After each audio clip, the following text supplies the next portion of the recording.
Well, that was certainly an interesting way to start out the episode.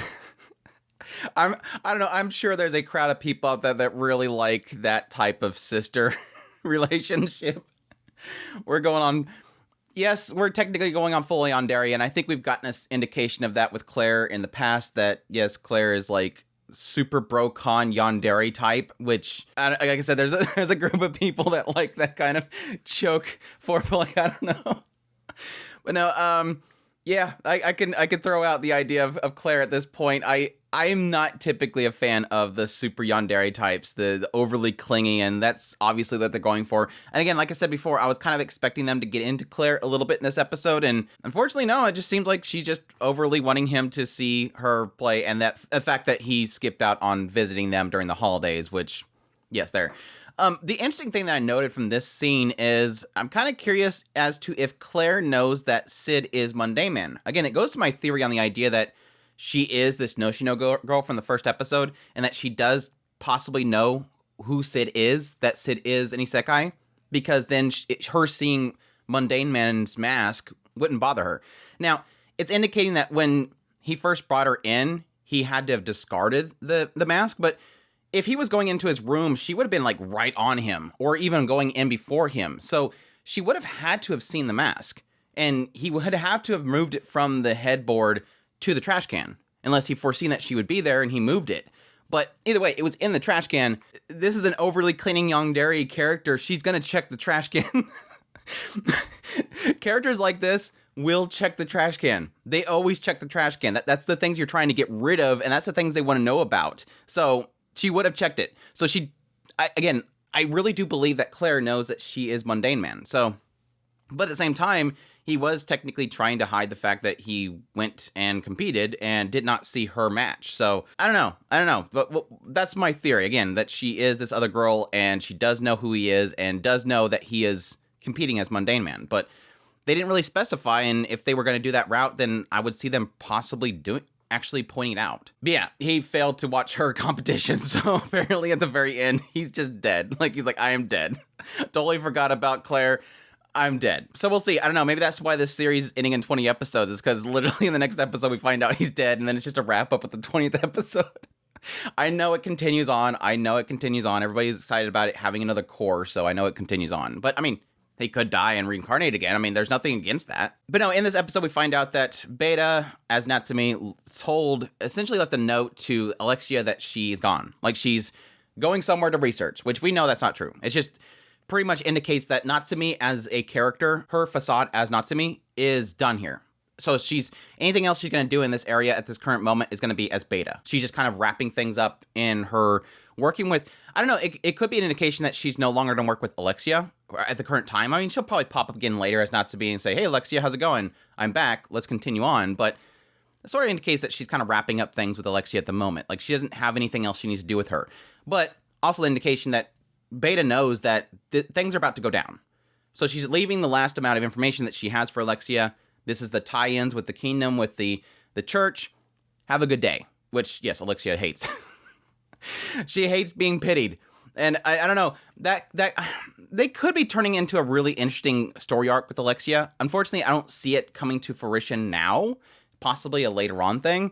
But it does really feel like they're kind of building up this character as one that keeps being looked down upon. When Rose got her new power, she says, Alexia, don't get involved. This is my thing. This is our kingdom's thing, not your kingdom's thing. Don't get involved. Otherwise, it's going to be a conflict between two different nations. She beats her down and leaves her.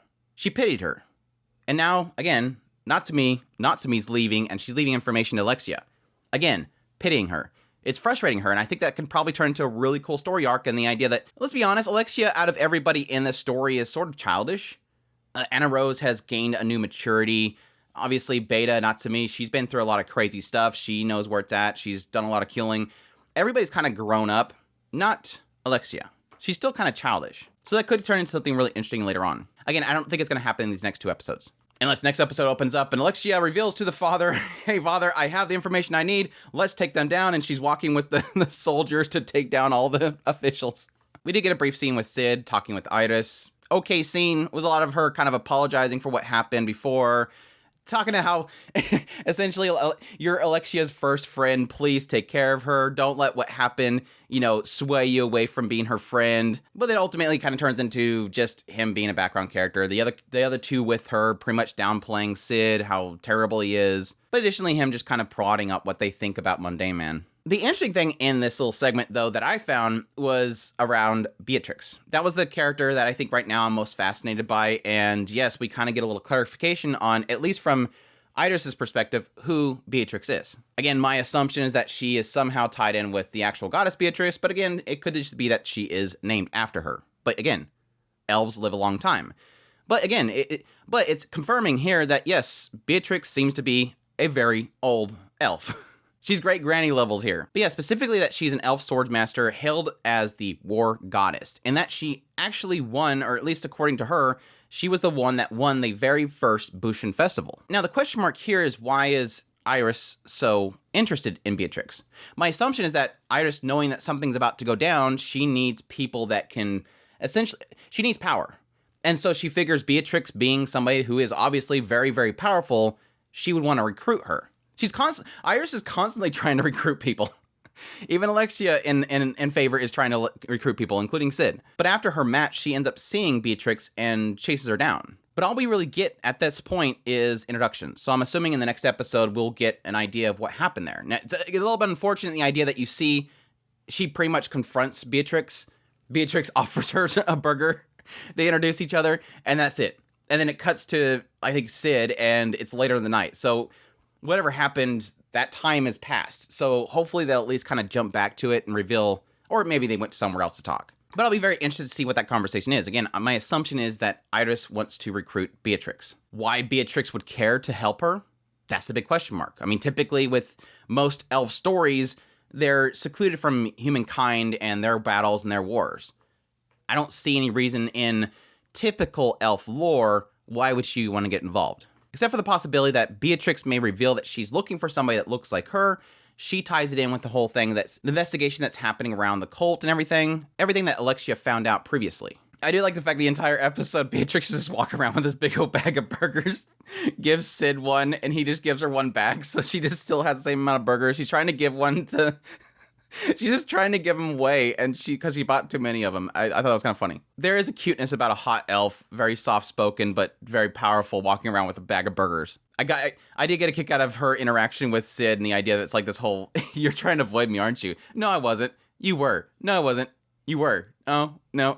Just back and forth. The Anna Rose and Mundane Man fight kind of ended as expected. It was interesting to kind of get a sense from Anna Rose that this is something that's going to improve her. Like, she's been stuck thinking that she's very powerful, and so she hasn't really been pushing herself. And so her being smacked down, like, horribly by Mundane Man kind of pushed her to try to seek out more power, which is a good thing for her. Too bad that whole scene was ruined by Kirito Seiyu screaming at the top.